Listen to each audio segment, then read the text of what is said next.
At 7:15 p.m. on February 7, 2008, a series of violent sugar dust explosions devastated the Imperial sugar refinery in Port Wentworth, Georgia, just outside Savannah.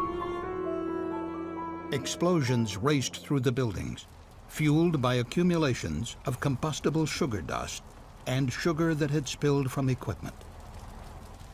Thick concrete floors heaved up, and brick walls were blown into stairwells and work areas, blocking many exit routes. Fires spread rapidly. 8 workers died at the scene.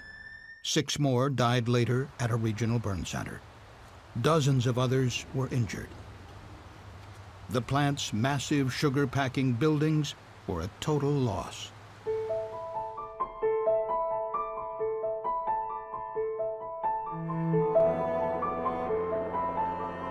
The accident at Imperial Sugar was the deadliest industrial dust explosion in the United States in decades.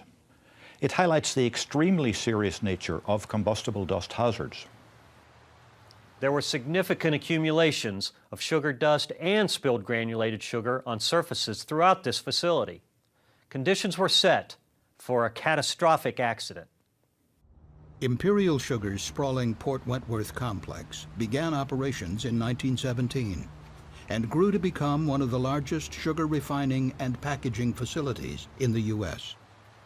Granulated sugar from the refinery was stored in 3 100-foot-tall silos and then conveyed into packing buildings where it was packaged for distribution.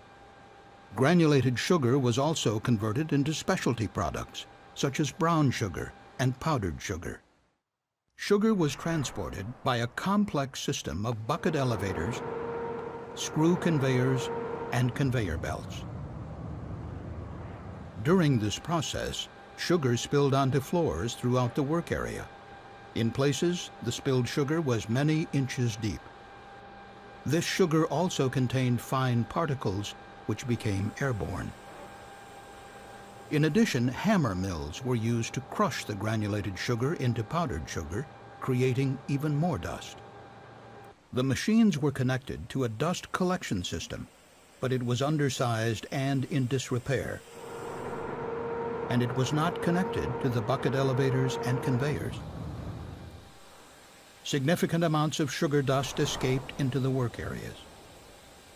Workers routinely used compressed air to clean packaging machines, further dispersing sugar dust throughout the buildings. Over time, large amounts of dust accumulated on elevated, hard-to-clean surfaces, such as ducts, beams, and light fixtures. These surfaces were not cleaned often enough to always keep the dust below hazardous levels. In the tunnel beneath the sugar silos, granulated sugar flowed through chutes onto a long steel conveyor belt. From time to time, clumps of sugar would become stuck in one of the chutes, blocking the flow of sugar on the belt, spilling sugar onto the floor and releasing dust into the tunnel. But the tunnel was large and ventilated, so this airborne dust did not build up to explosive concentrations. However, in 2007, the company enclosed the conveyor belt with stainless steel panels to protect the sugar from possible contamination. The enclosure was not equipped with a dust collection system. As a consequence, sugar dust would now be trapped inside this enclosure. On February 7, 2008, clumps of sugar were found blocking one of the discharge chutes. Sugar from the adjacent silo likely spilled off the moving belt. Dust likely accumulated to an explosive concentration inside the enclosure. At about 7:15 p.m., the sugar dust contacted a nearby ignition source, likely an overheated bearing, and exploded. This primary explosion blew apart the enclosure and vented into the packing building. Accumulated sugar was lofted and ignited by the advancing fireballs. The dust clouds fueled a chain reaction of secondary explosions, which swept through the buildings. Concrete floors buckled, releasing tons of granulated and powdered sugar into the flames. Emergency evacuation drills had not been conducted. and the explosions had cut the power to much of the interior lighting. In the maze of darkened and damaged stairwells and passageways, workers desperately tried to flee the growing inferno.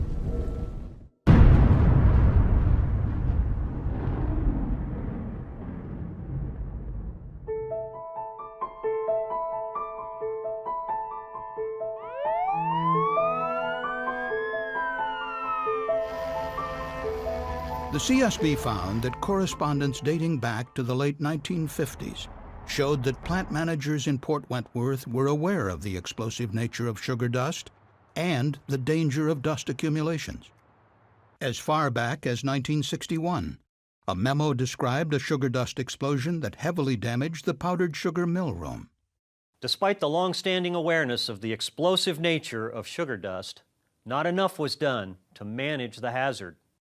In 2006, the CSB issued a study of combustible dust, which called on OSHA to establish a comprehensive combustible dust standard based on the current standards of the National Fire Protection Association, or NFPA.